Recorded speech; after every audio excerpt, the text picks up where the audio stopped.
नमस्कार दोस्तों, स्वागत है आपका न्यूज वाले में। मैं रोशनी आज आपके लिए लेकर आई हूँ 10 मिनट में देश और दुनिया की 50 बड़ी खबरें जिन पर बनी रहेंगी आज सबकी नजरें।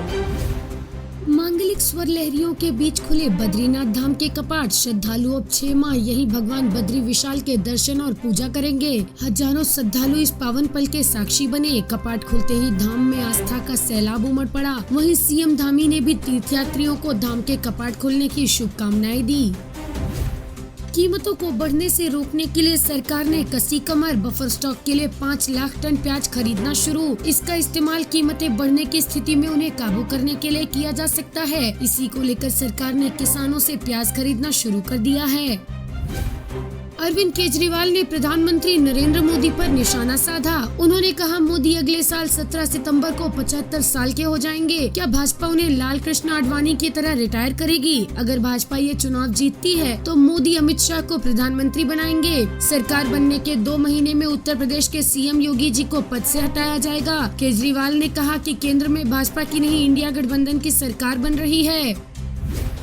अमित शाह ने कहा, भाजपा के संविधान में 75 की उम्र में रिटायरमेंट का कोई जिक्र नहीं है। मैं अरविंद केजरीवाल एंड कंपनी और इंडिया अलायंस से कहना चाहता हूं कि मोदी जी 75 साल के हो जाएं, इससे आपको आनंदित होने की जरूरत नहीं है। भाजपा में कोई कंफ्यूजन नहीं है। मोदी जी ही आगे देश का नेतृत्व करते रहेंगे। 75 साल में रिटायरमेंट रूल कब आया? भाजपा के संविधान में 75 साल में रिटायरमेंट रूल कहीं नहीं लिखा है।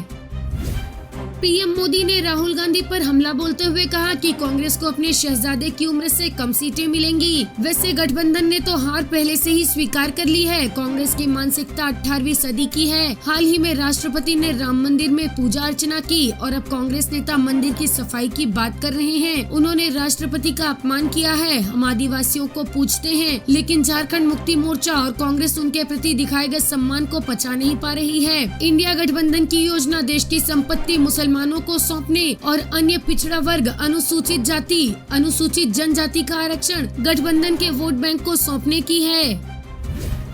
संजय राउत ने कहा, छत्रपति शिवाजी महाराज का जन्म महाराष्ट्र में हुआ, इसीलिए महाराष्ट्र का एक इतिहास है और औरंगजेब का जन्म गुजरात में हुआ था। इतिहास देख लीजिए, इसीलिए वो मिट्टी औरंगजेब की है और उस मिट्टी के ये 2 व्यापारी हैं। औरंगजेब का जन्म नरेंद्र मोदी के गांव में हुआ है। आप देखिए इतिहास। अहमदाबाद के बगल में दाहोद नाम का गाँव है जहाँ औरंगजेब का जन्म हुआ। गुजरात में औरंगजेब का जन्म हुआ, इसलिए वो हमारे साथ औरंगजेब की तरह बर्ताव कर रहे हैं। लेकिन याद रहे कि औरंगजेब को हमने इस महाराष्ट्र की धरती में गाड़ा है।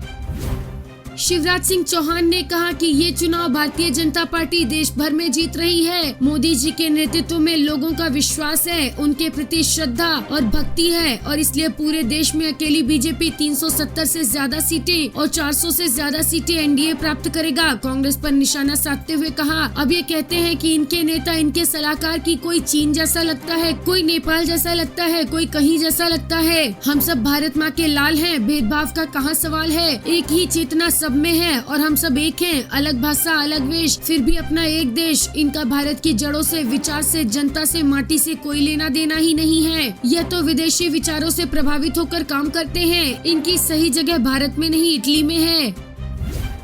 पीएम मोदी बोले, कांग्रेस हिंदू विरोधी पार्टी है, उसे आपकी चमड़ी का रंग पसंद नहीं। अब कांग्रेस रंग के आधार पर तय करेगी कि कौन अफ्रीकी और कौन भारतीय है। कांग्रेस का ट्रैक रिकॉर्ड लूट, तुष्टीकरण और वंशवाद का है। 10 साल पहले देश में बम धमाके होते थे, ऐसे आतंकी हमले अब नहीं होते। कांग्रेस हिंदू विरोधी है और वो जानती है कि धर्म आधारित आरक्षण असंवैधानिक है। कांग्रेस के शहजादे ने चुनाव से पहले मोहब्बत की दुकान की शुरुआत की थी, जो चुनाव आते आते खत्म हो गयी और अब वे टुकड़े टुकड़े गैंग का समर्थन करने की बात कहकर समाज में जहर घोल रहे हैं। कांग्रेस की हिंदुओं और हिंदू संस्कृति के प्रति नफरत रोजाना उजागर हो रही है। आपको हमारा वीडियो पसंद आया हो तो लाइक, शेयर और सब्सक्राइब करना ना भूलें।